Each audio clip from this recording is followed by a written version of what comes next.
Today we remember Grammy-winning soul singer Roberta Flack.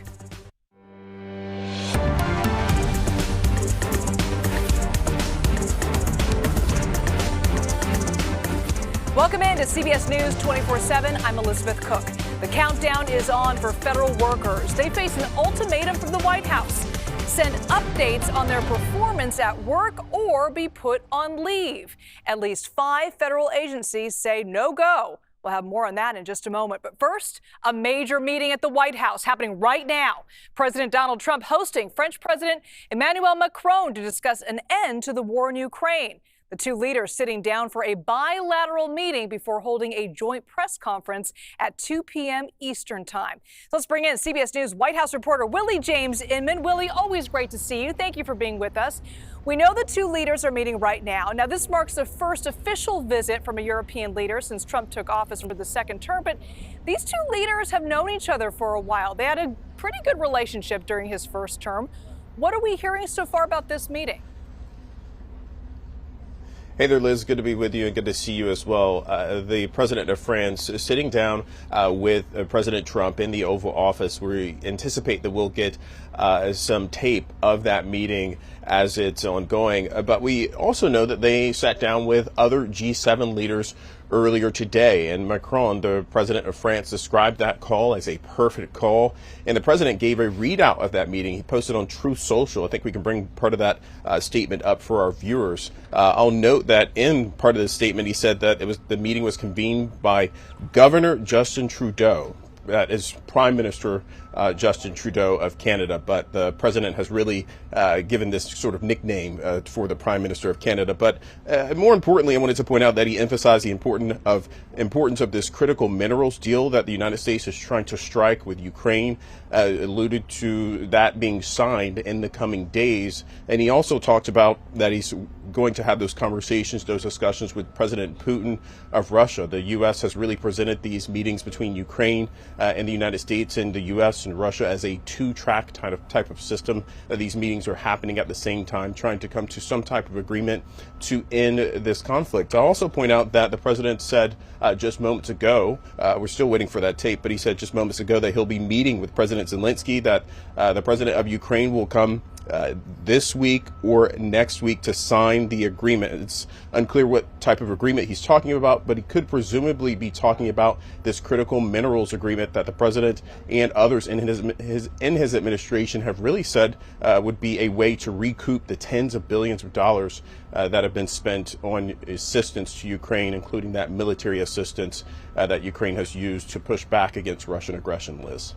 Well, I want to get to some other news that's happening out of the White House. Federal employees on the clock to report 5 things they did last week or be placed on administrative leave. Some agencies are telling their employees, don't respond to this email. So what's happening now?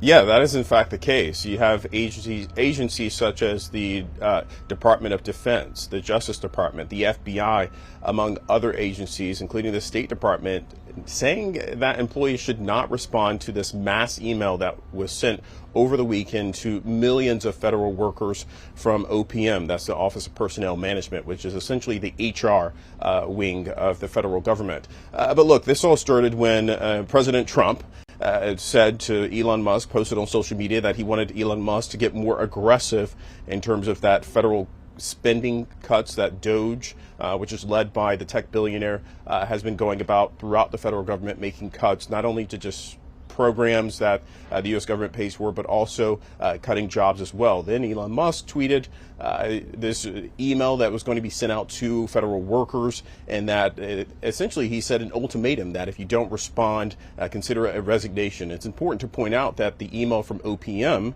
the Office of Personnel Management, did not include anything about a resignation. So lots of confusion for federal workers there. Adding to that confusion, some of the agencies are telling their employees, as you mentioned, not to respond to this email, that either they'll respond on their behalf or just not to respond just now. The Department of Transportation, though, is one of those agencies telling their employees to respond. In fact, the Transportation Secretary posted on social media about the 5 things that he accomplished last week, addressing that note to the President of the United States. So lots more to come there. This deadline is set for 11:59 p.m. tonight. Yeah, Yeah, a lot of confusion and anxiety for so many federal workers there. Willie James Inman from the White House. Thanks so much, Willie. All right, newly sworn in FBI Director Kash Patel named popular podcaster Dan Bongino as a deputy director of the agency. So who is Dan Bongino? Well, let's first take a look at his media background. He was most recently a podcast host of the Dan Bongino Show. He also worked as a Fox News host and commentator. As for his security background, he was an officer with the New York City Police Department from 1995 to 1999. Then he worked with the Secret Service until 2011. He also ran for political seats 3 times, but lost each time. In 2012, he ran for U.S. Senate in Maryland. He then ran for Congress in Maryland and Florida in 2014 and 2016, respectively. And adding to the agency's shakeup, Kash Patel said that he plans to move more than 1,000 agents and staff from D.C. headquarters to outposts and field offices across the nation. This is all part of his plan to thin out FBI offices in the capital region. So let's bring in CBS News Department of Justice correspondent Scott McFarland to help break this all down for us. Scott, great to be with you. Let's talk about this new deputy director. We know that he's not afraid to ruffle a few feathers. What more can you tell us about him?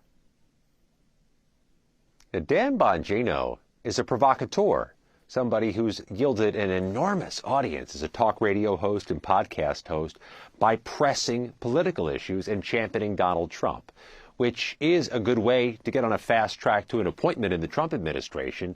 But the critics of the administration argued this position should be different. The deputy director of the FBI should be somebody who has FBI experience and has an independence that the FBI has nurtured over the years from politics and from the White House. Now you have a director in Kash Patel and a deputy director in Dan Bongino who come from outside the FBI. They're not trying to steer the FBI ship with no experience, but they also have been characterized as ardent loyalists of Donald Trump's, which could change the trajectory of the FBI, and that's going to cause some concern. And Scott, I want to ask you about Kash Patel's first full week as the director of the FBI. He's said, and we've said here, that he's moving more than 1,000 FBI agents to other outposts across the country. What are officials saying about this? Are they concerned, or are they saying, no, this was a long time coming? This is something that was promised, that there'd be a shakeup at the FBI and that they would, to a degree, try to break down the institutions inside the FBI that they've alleged have been weaponized against Republicans. The institution of the FBI is headquartered right here in Washington, D.C., with hundreds, if not more than 1,000 employees in the District of Columbia alone. The Kash Patel is shifting hundreds, if not more than 1,000 employees outside of Washington to still undetermined field offices or posts around the country. The FBI has more than 50 field offices in the U.S. Presumably, some of these D.C.-based folks at the Hoover Building would be relocated to field offices. But in the process, you're going to lose some people who can't or won't move, who can't or won't subscribe to this new ideology at the FBI. So there'll be some turnover. And that's really been the mantra of this past month at the FBI. Change and potentially turnover. You'll recall there's that list of about 5,000 FBI agents and employees that was compiled under the orders of the Justice Department. Employees who had some fingerprints on the January 6th investigations. They fear retaliation for their roles in the January 6th investigation, which could lead to turnover, change, and people standing down. And it's worth noting that Patel is also tapped to run the Bureau of Alcohol, Tobacco, and Firearms. Scott, are we expected to see a similar shakeup in that department, much like the FBI? Yeah, we sure are, and that's a heck of a side job. Running the ATF is an enormous bureaucracy to run. To do that as a side hustle is going to be quite a thing for Kash Patel. Republicans have been trying to shrink back the Bureau of Alcohol, Tobacco, and Firearms for many years. In fact, the Republican Congress has pushed to strip funding from the ATF, which they allege, encroaches on Second Amendment rights. Supporters of the ATF say that agency helps reduce gun violence, gun crimes, and mass shootings. With Kash Patel now in position to lead the agency, you can bank on there being some shift of focus or resources, potentially shrinking the ATF itself. And Scott, I want to ask you before you go about a hearing today on the Associated Press, the AP's fight to restore their access to presidential events. The White House restricted that news organization over the publication's use of the term Gulf of Mexico. What more can you tell us about this case?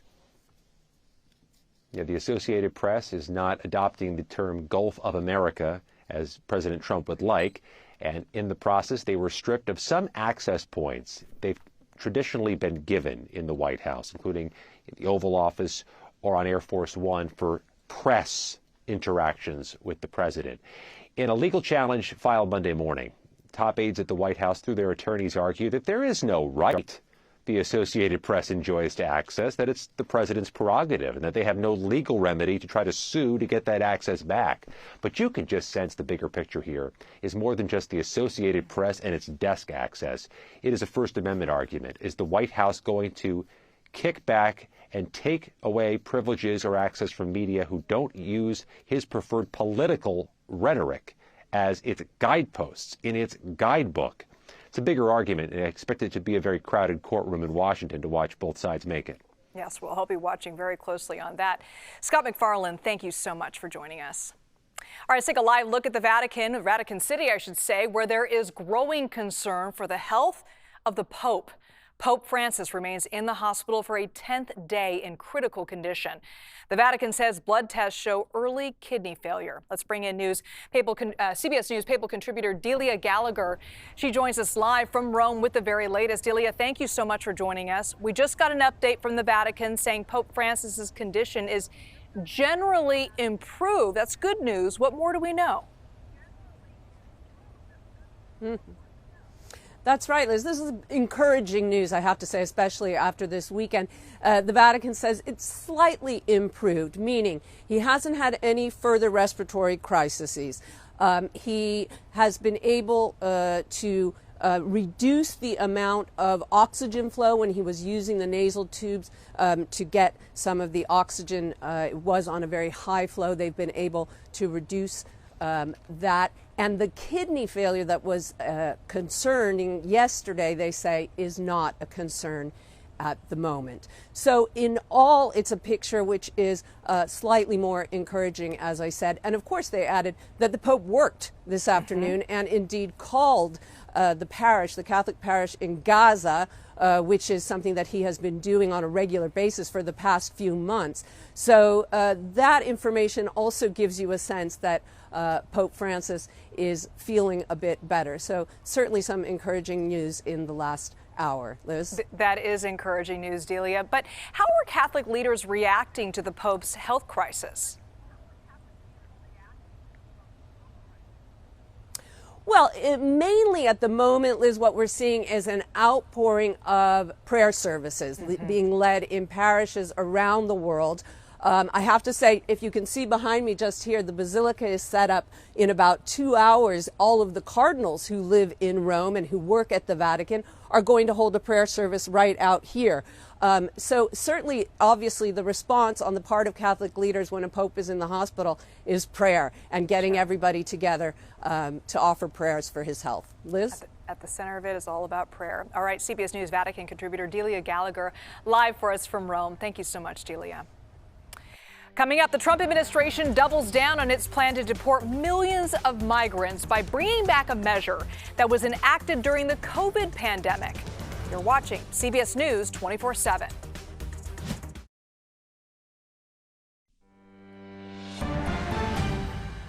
In a CBS News exclusive, government documents show the Trump administration plans to revive a COVID-era border measure called Title 42. Now, Title 42 aims to deport migrants seeking asylum on the grounds of public health risks to prevent the spread of diseases like tuberculosis. Now, the first Trump administration created the policy because of the COVID pandemic. It expired under the Biden administration in 2023. And according to U.S. Customs and Border Patrol, illegal border crossings are down to less than 300 per day. That's compared to about 4,800 daily crossings in February of 2024. Now, just moments ago, President Trump took questions in the Oval Office alongside French President Emmanuel Macron. The two leaders discussed a range of topics, including the war in Ukraine and the future of federal employees. Take a listen to that. Man in my book. We were together, we did it together, and I think a lot of progress has been made. We've had some very good talks with Russia. We've had some very good talks with others, and we're trying to get the war ended. with Russia and Ukraine, and I think we've come a long way in a short period of weeks. And the president's been very helpful also. And we're also talking about trade, various trade deals that we will be doing with France. And we'll be discussing a little bit further. Then we'll have a press conference later on. You can ask some questions. We'll be having a press conference in a little while. We're going to have lunch with the entire French staff, and we look forward to it. And again, the relationship's been very special with France and very special with this gentleman on my right. And we look forward to keeping that going for a long period of time. Thank you very much. Thank you. Thank you, Mr. President. Thank you. Thank you. No, thank you. I want to thank Mr. President for his hospitality. We had a good discussion this morning for the G7 here. Yeah. And for the third year of this war in Ukraine, and I think our common objective clearly is to build peace, and a solid and long-standing peace. And this is what we will discuss, obviously, because I have great respect for the bravery and the resistance of Ukrainian people. And we do share the objective of peace, but we are very aware of the necessity to have guarantees and solid peace in order to stabilize the situation. I'm here as a friend because through centuries we've been friends, and we are personal friends, as you mentioned it, because we work very well together. And I think the US and France always stands on the same side, the right side, I would say, of history. Mm-hmm. And this is exactly what is at stake today. And this is a very important moment for Europe as well. And I'm here as well after discussions with all my colleagues to say that Europe is willing to step up, to be a stronger partner, to do more in defense and security for this continent, and as well to be a reliable partner and to be engaged on trade, economy, investment in a lot of topics. So I'm very excited by the discussion we will have, and obviously we will follow up. And I want to thank you again, Mr. President, for your presence for Notre-Dame de Paris. It meant a lot for French people, and I want to thank you for that. That's the cathedral, and they've done a fantastic job. The president's done a great job in bringing it back. That was a terrible thing, like, what, 5 years ago? Yeah. Watching that burn was a very horrible sight, and you've done a fantastic job in bringing it back, so I congratulate you. Thank you for being here. Thank you. Very much. Thank you. Anybody want to ask a question or two? Is that a foolish question? Thank you, Mr. President. Ukrainians on the critical minerals deal. It looks like we're getting very close. The deal's being worked on, and we're, I think, getting very close to getting an agreement where we get our money back over a period of time. But it also gives us something where I think it's very beneficial to their economy, to them as a country. But, you know, we're in for $350 billion. How we got there, I don't know, but that's a lot of money, a lot of money invested, and we had nothing to show for it. And it was the Biden administration's fault. The Europeans are in for about $100 billion, and they do it as in the form of a loan. And the Europeans have been great on this issue. They understood it wasn't fair, and we were able to work something out. But with the Ukrainians, I think I can say that we're very close. Scott's around here someplace, and I think we can say that we're very, hi Scott, I think we're very close. Do you have something to say about that, Scott? We are very close. The Good. 1 yard line. All right, good. Mr. President, Mr. President. What? would a minerals deal include a security guarantee for Ukraine? Well, it'll be, Europe is going to make sure that nothing happens. I don't think it's going to be much of a problem. I think once we settle, there's going to be no more war in Ukraine, and you're not going to have it's not going to be a very big problem. That's going to be the least of it. Mr. President, we're hearing from some Greek media reporting that the U.S. has agreed to shut down a military base in Greece that's been a logistical hub for NATO. That who shut down? That the U.S. has agreed to shut it down at the request of Turkey and Russia. Is that at all true? Marco, do you have anything to say about it? Sure, that's a no. That's a no. Mr. President. Mr. President. Is it a no? It's a no, sir. It's not a correct story. Thank you. Mr. President, how do you react to people in Europe who say that you are abandoning Ukraine and that you are going to sacrifice the security of Ukraine by making a deal with Vladimir Putin?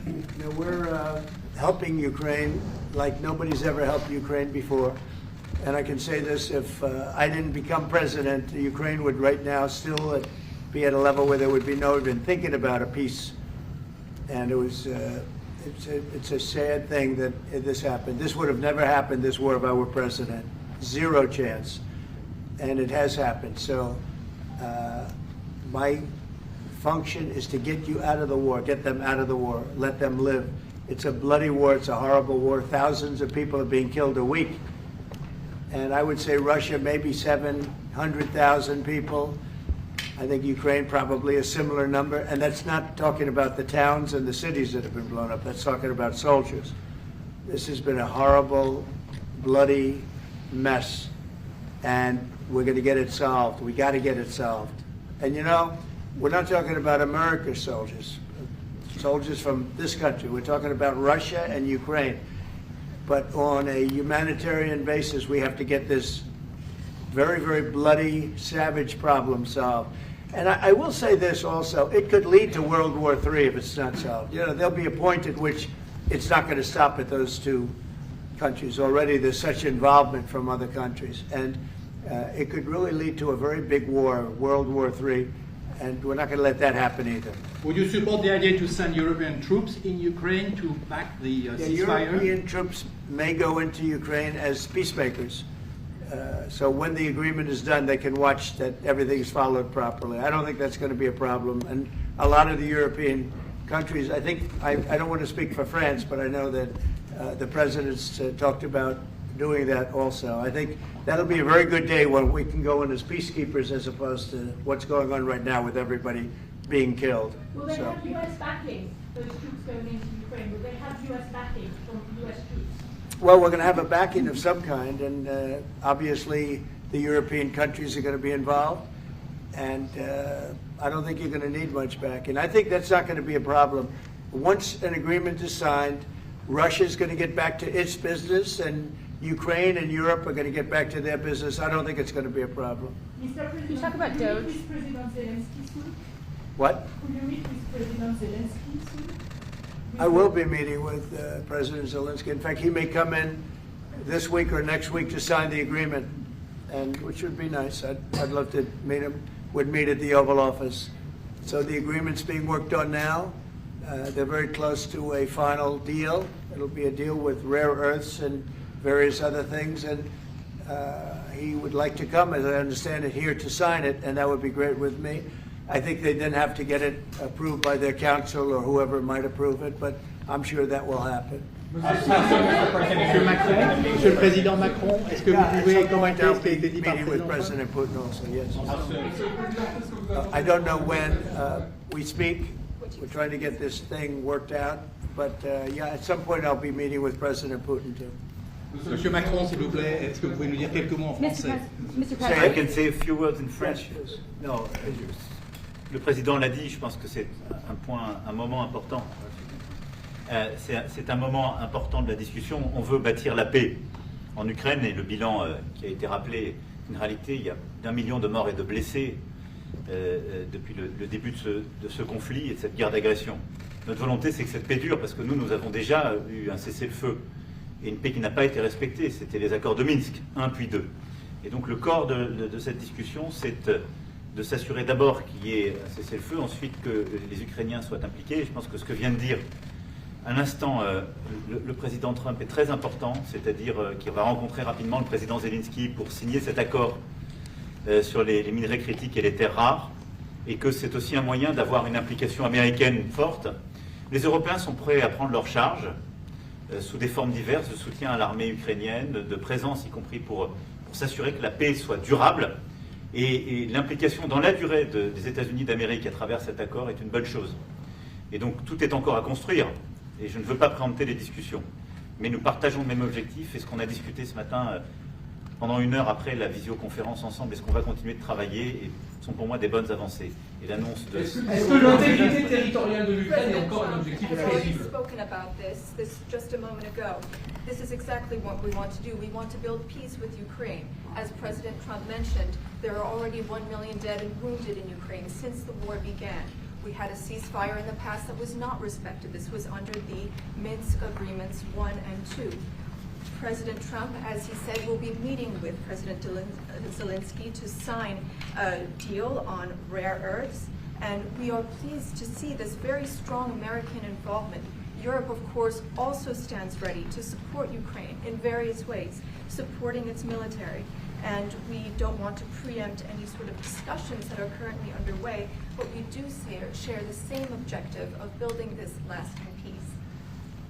I just want to tell you a little story. So we were at the Eiffel Tower having dinner with your wonderful wife and with my wonderful wife, and we came out and he started speaking the French deal. And we didn't have an interpreter, and he was going on and on and on, and I was just nodding, yes, yes, yes. And he really sold me out, because I got back the next day and I read the papers. I said, that's not what we said. He's a smart customer, I will tell you. Exactly what we agreed. Mr. President, you called Zelensky a dictator. Would you use the same words regarding Putin? I don't use those words lightly. I think that we're going to see how it all works out. Let's see what happens. I think we have a chance of a really good settlement between various countries. And, you know, you're talking about Europe, and you're talking about Ukraine as part of that whole situation. The other side has a lot of support also. So let's see how it all works out. It might work out. Look, you can never make up lives. The one thing you can make up the money, but you can't make up the lives.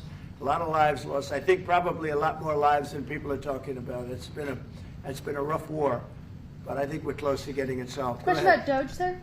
Do you think that Doge could benefit from more streamlined communications? There was that email telling employees to give 5 things that they've done last week. Agency heads then told people to ignore it, but Elon Musk... about the last email that was sent, where he wanted to know what you did this week. You know why he wanted that, by the way? I thought it was great. Because we have people that don't show up to work and nobody even knows if they work for the government. So by asking the question, tell us what you did this week, what he's doing is saying, are you actually working?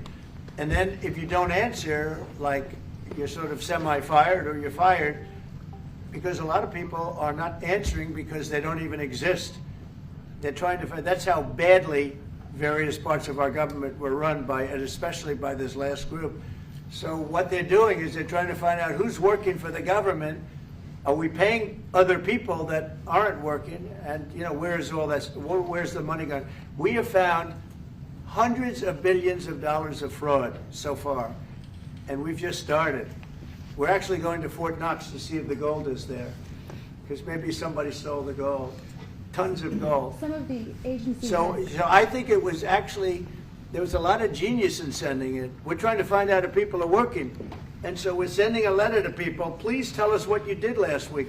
If people don't respond, it's very possible that there is no such person or they're not working. Some of the agency heads instructed their employees not to respond because they were waiting on further guidance. But Elon Musk's tweet said a failure to respond would be taken as a resignation. So there's been a disconnect in communications. Yeah. Are you concerned at all about that? No. That was done in a friendly manner. Only things such as perhaps Marco at State Department, where they have very confidential things, or the FBI, where they're working on confidential things. And they don't mean that in any way combatively with Elon. They're just saying there are some people that you don't want to really have them tell you what they're working on last week. But other than that, I think everyone thought it was a pretty ingenious idea. We have to find out where these people are. Who are they?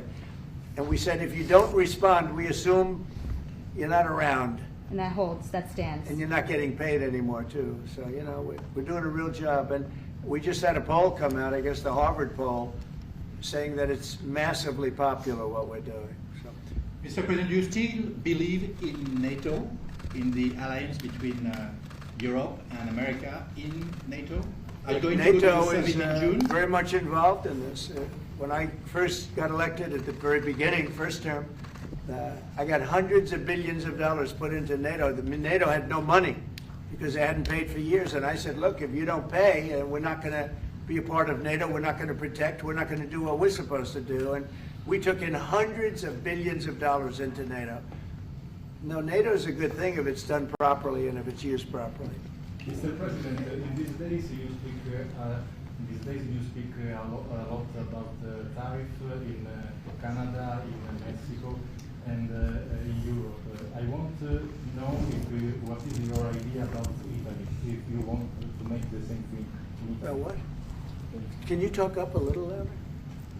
In these days. No, louder. Can you talk a little louder? You have a beautiful voice, but you're not. In these days you speak. Where are you from? Italy. From Italy. Oh, I love Italy. Go ahead. I want to know if you have the same idea with Italy about tariffs. Well, look, I love Italy, and Italy is a very important nation. We have a wonderful woman as your leader, and she was on the conversation today, one that we had, the G7. And no, I think Italy is doing very well. I think Italy's got very strong leadership with Georgia. Monsieur le Président, qu'est-ce que vous répondez au président Trump qui a dit que les Français et les Britanniques n'avaient pas... Any other questions over here? Yes, ma'am. Can you clarify what you meant in your truth today on the major economic development transactions between the U.S. and Russia? In more detail? With respect to what, Russia?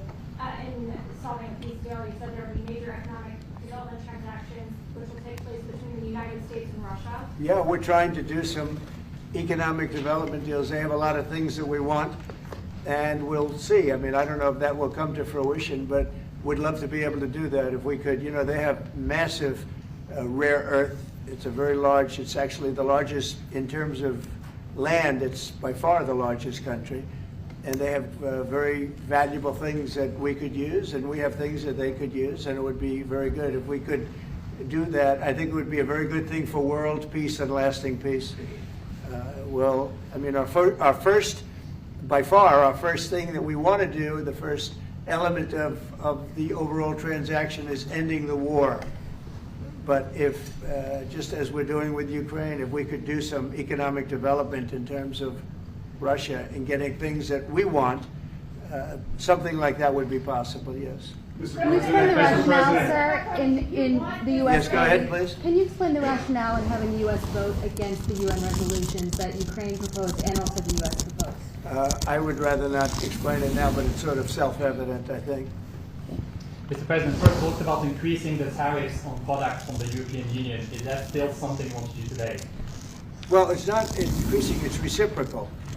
So whatever they charge us, we're charging them. So it's not a question of increasing. If they charge us 20%, we charge them 20%. If they charge us 30 or 40%, then we do that too. So that would be on European Union, but that really would be with respect to everything. It's reciprocity. So reciprocal. Whatever they charge us, we charge them. Nobody has a problem. Even you, I see you don't have a problem anymore, right? Mr. President, are you thinking of going to Moscow soon, maybe in May for the 9th of May for the anniversary? I mean, not soon, but I would be certainly, if this all gets settled out, which I think it will, sure, I would go there. On the 9th of and May? you'd come here too. On the 9th of May on the Red Square? I don't know the 9th of May, no, I don't. I think that's pretty soon. But no, at the appropriate time, I would go to Moscow. Monsieur le Président, est-ce que l'envoi de troupes françaises ou européennes est envisagé en Ukraine? How soon? Within weeks. Weeks? Yeah. I think so, right? Don't you think so? I'd like to have you. I think we could end it within weeks if we're smart. If we're not smart, it'll keep going, and we'll keep losing young, beautiful people that shouldn't be dying. And we don't want that. And remember what I said, this could escalate into a third world war. And we don't want that either. Mr. President, your envoy Steve Witkoff suggested a temporary ceasefire in the conflict, but the Russian government has denied that out of hand. Do you worry that they're not dealing in good faith? No, I think they, at some point, will agree to that. I think they probably wanted to. And I think once you have a ceasefire, it's going to end, because they're not going from a ceasefire back to war. I think people have had their full. I'm just glad I was able to help, because there was no communication with Russia until I came along. Biden didn't communicate. He couldn't communicate with his own child. So Biden didn't communicate. He couldn't. It was terrible. He hadn't spoken to Putin in 3 years. You're trying to end a war. People are being killed. Every week, thousands of people are being killed. Soldiers, in this case, mostly. Also towns, as missiles go in and back and forth. No, it's a shame. This should have never happened. This is a very sad. This is going to go down in the history books. This is a very sad moment because that should have been stopped. That should have never started. And if it did start, it should have stopped the first week, not 3 years later. Okay? Je vais répondre, if you allow me, because je pense que plusieurs questions de vous et de votre collègue qui ont été posées en français et qui rejoignent les questions posées par les collègues américains. D'abord, cette discussion est utile et construire la paix est une nécessité. La deuxième chose, c'est qu'il y a aujourd'hui une capacité de dissuasion qui est restaurée et que c'est ce que veut dire le président Trump quand il dit qu'il n'y aura plus de problème. Je pense que la force du réengagement américain aujourd'hui, c'est en quelque sorte l'incertitude aussi pour le président Poutine. Et donc il y a une capacité de dissuasion qui est là, qui permet de sceller d'abord sans doute une trêve, la capacité à vérifier que cette trêve est respectée, et ensuite un accord de paix qui permettra de reconstruire l'Ukraine, mais de lui apporter aussi les garanties de sécurité. Dans le cadre de ces garanties de sécurité, nous pensons que nous avons notre rôle à jouer. Et donc, on verra à ce moment-là de la discussion, je ne veux pas la préempter, ce qui est nécessaire pour que l'Ukraine puisse rester un pays souverain. Et d'ailleurs, dans les discussions entre l'Ukraine et les États-Unis d'Amérique, il y a cette question d'une souveraineté ukrainienne qui est respectée. Et donc, nous, ce que nous avons préparé en particulier avec nos partenaires britanniques, dans le cadre d'un travail très étroit qu'on a mené ces dernières semaines, et partagé avec tous les pays européens et alliés qui sont prêts à s'y joindre, c'est l'idée de dire on est prêt à apporter ces garanties de sécurité. Les conditions, elles doivent en être définies. Par l'envoi de troupes ? Elles doivent être définies par l'accord. Ça peut aller jusqu'à l'envoi, comme l'a dit le président, de troupes qui iront observer que la paix est bien respectée, qui iront se positionner, pas sur la ligne de front, pas pour justement, en quelque sorte, être dans le conflit, mais marquer une présence comme une garantie. Il y a d'autres moyens de soutenir qui peuvent être des soutiens accrus et capacitaires à l'armée, des structures nouvelles. Et je pense aussi que l'accord qui est discuté, le président l'a dit, la crédibilité américaine qui est mise dans ce moment, c'est aussi montrer que chacun est dans son rôle, mais que nous avons une unité, Européens et Américains, et donc avec une forme de garantie que les Américains prennent par la discussion sur les minerais critiques qui sont en train de finaliser. That is the most beautiful language. I have no idea what he's saying, but that is the most elegant, beautiful language. Go ahead, please. This is a question that was asked by several. What we need to do is make sure that we are building peace. We have deterrence capabilities that have been restored. As President Trump said, there won't be any more problems. We've seen the U.S. re-engagement and the message that that sends to Mr. Putin. We have deterrence, which will allow a truce to take place, verification of that truce, and then a peace agreement can be put in place so that we can start rebuilding Ukraine with security guarantees. And we have a role to play in that. Again, I'm not preempting any discussions, but we've spoken about Ukraine's sovereignty, and that has been a subject of discussion between the U.S. and Ukraine. We have also been working closely with our British partners this week. We've shared this information with other European countries, and we are ready and willing to provide those security guarantees, which could perhaps include troops, but they would be there to maintain peace. They would not be along the front lines. They would not be part of any conflict. They would be there to ensure that the peace is respected. Our assistance may include other capacity building, perhaps for the military. We see U.S. credibility here. We each have our role to play, but it will be done in a united fashion. President Donald Trump and French President Emmanuel Macron holding a kind of an impromptu press conference there in the Oval Office after their meeting today at the White House. They talked mostly about ending the war between Ukraine and Russia. Of course, they also talked about some domestic issues, including Doge firing hundreds of firing federal employees and putting them on notice. But they also talked about the special relationship these two countries had. The President Trump, saying that if they don't end the war with Russia, it could lead to World War III if it's not solved. And he's expecting to see President Zelensky to come to the White House to sign an agreement later on this week.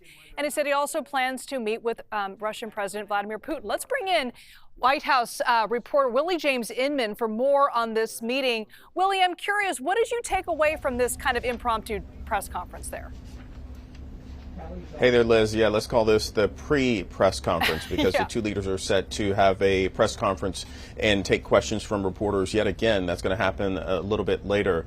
We anticipate the press going into that room soon. But there was a lot the president and the president of France talked about today. President Trump is saying essentially that he thinks peacekeepers, European peacekeepers, could be on the table in terms of keeping the peace there in Ukraine. It's unclear whether or not that'll be in the agreement, but everything is on the table, it seems, as the president talking here. He also mentioned that he would meet with President Zelensky of Ukraine, as you talked about there. And part of that meeting would include signing a type of agreement for access to rare earth minerals that Ukraine holds in its territory for the U.S. to recoup. That's what White House officials have been saying, recoup some of the money and the funds that taxpayers have really sent to Ukraine in terms of that military assistance, that economic assistance that's going to Ukraine. President Trump hoping to make a deal there and saying that Zelensky, the president of Ukraine, could visit the White House and be in the Oval Office and those seats there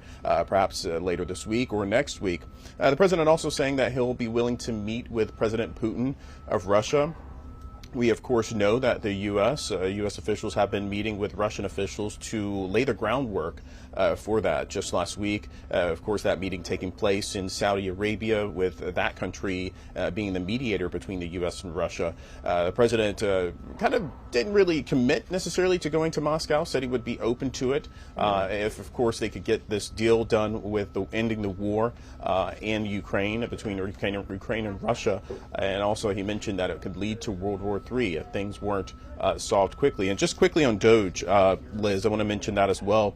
The president called it a genius idea, this email that was really spearheaded by billionaire Elon Musk, who's essentially the leader of Doge. The White House says that he is not the leader of Doge, but I'll note that Musk sent out a tweet saying that federal employees would be receiving an email asking them to explain what they've done over the past week, and if they didn't respond, that would be taken as a resignation. The president going on to explain that, saying that a lot of people aren't answering because they don't exist, and saying that Doge has found hundreds of billions in fraud. And he said that essentially it was a genius idea for sending this email out to federal employees that has really caused a lot of confusion and within the ranks of the federal government, because you have some agencies like the FBI, the State Department, Department of Justice, and others telling their employees not to respond to this email, perhaps likely because some of the jobs that people do within the federal government contain classified or sensitive information. But nonetheless, the president saying this was a genius idea to send this out. And this, of course, comes as the president works to rapidly downsize the federal workforce and cut spending lists. All right, Willie James Inman live for us at the White House, where that meeting is taking place right now. Willie, thank you so much for that recap. All right, CBS News has learned that the Department of Defense would also be laying off 5,400 probationary workers this week. This is all part of what we've been talking about all day long, the Trump administration's efforts to shrink the federal workforce. So we wanted to take a closer look at just how big the Department of Defense actually is in comparison to the rest of the government. Now, according to government data, the Department of Defense has about $855 billion in obligated spending, which means the money is already assigned to pay for things like troop salaries or weapons purchases. Now, this makes it the largest chunk of the federal budget. 29% of the government's $3 trillion worth of obligated spending goes to the Department of Defense. That's followed by 22% to the Department of Health and Human Services. Now, as of the fiscal year of 2023, the military had a workforce of about 2.1 million service members and 770,000 civilians. CBS News Pentagon reporter Eleanor Watson is joining us now. Eleanor, thank you for being with us. What can you tell us about the scope and the impact of these layoffs there? This week, as you said, we expect that an initial 5,400 probationary civilian employees could lose their jobs in what has been described as an initial cut. Ultimately, the Defense Department expects to cut about 5 to 8% of the entire civilian workforce around the globe, which, if you do the rough math on the numbers that you were showing, 5 to 8% of 770,000 means this could impact about 50 to 70,000 people. The Defense Department is doing the initial cut this week. We should see that 5,400, and then we'll implement a hiring freeze as it reviews what could come in the next rounds of cuts. And Eleanor, you know, there's lots of different departments within the Pentagon, within the Department of Defense. So which departments could see the biggest impact of this? If 5 to 8% isn't exactly a gutting of the workforce, but there are departments, the Pentagon's being tight-lipped of which ones it's going to target, but there are departments that the officials here could decide need to cut some fat. But the question is, do you pick the right 5 to 8%? There are officials who are concerned that this cut, if taken blindly, could disproportionately impact military veterans, could impact subject matter experts who were brought on into the Defense Department, not because and who are in that initial year or initial 2 years that makes them probationary employees, not because that they are inexperienced, but because they are bringing that experience from somewhere else. And so that could have repercussions down the line. And then the next question is, who will do the work that those 5 to 8% are doing right now? Even if these employees aren't deemed essential, they were still providing some sort of service the department relies on. So those are two questions that the Defense Department in this review will likely be looking at. Yeah, there's a reorganization that's going to have to happen there, Eleanor. I want to ask you about this, too. The Pentagon also seeing a big shakeup with the chairman of the Joint Chiefs of Staff being ousted. What kind of reaction are you seeing to his sudden firing, and what can you tell us about the new chairman?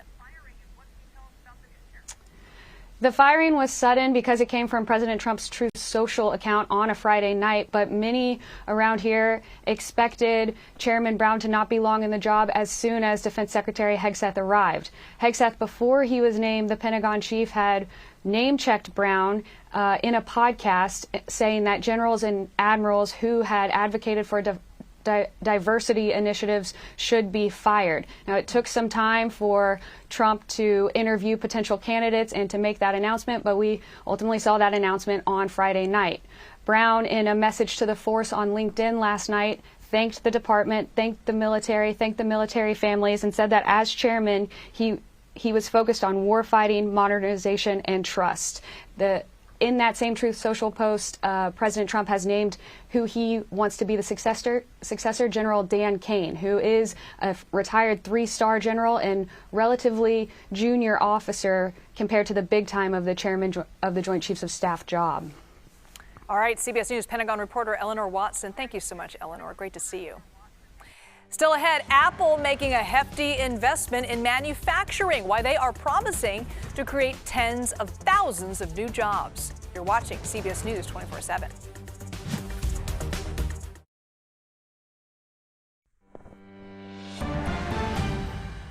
Apple announcing a hefty boost in spending here in the U.S. CEO Tim Cook sat down for a meeting with President Donald Trump last week. Then he committed to bump spending in the U.S. to $500 billion over the next 4 years. CBS News Money Watch correspondent Kelly O'Grady joins us now. Kelly, what does this investment mean and what does it entail? Okay, so let me sort of walk you through what the investment is, and then we'll tell you why Apple's doing it. So as you said, $500 billion over 4 years.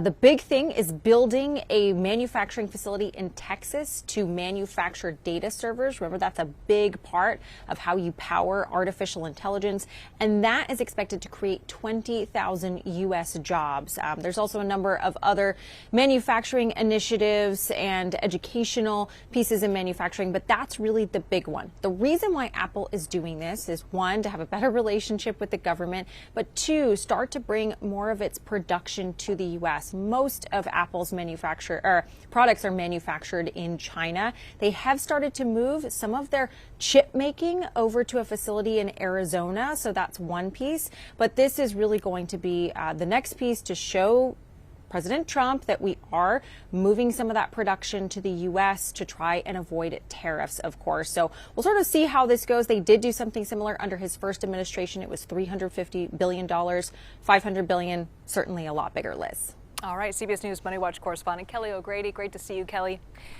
All right, President Trump and French President Emmanuel Macron are about to hold a press conference at the White House in just a few moments from now. We'll bring that to you live right here on CBS News 24/7. Have a great day.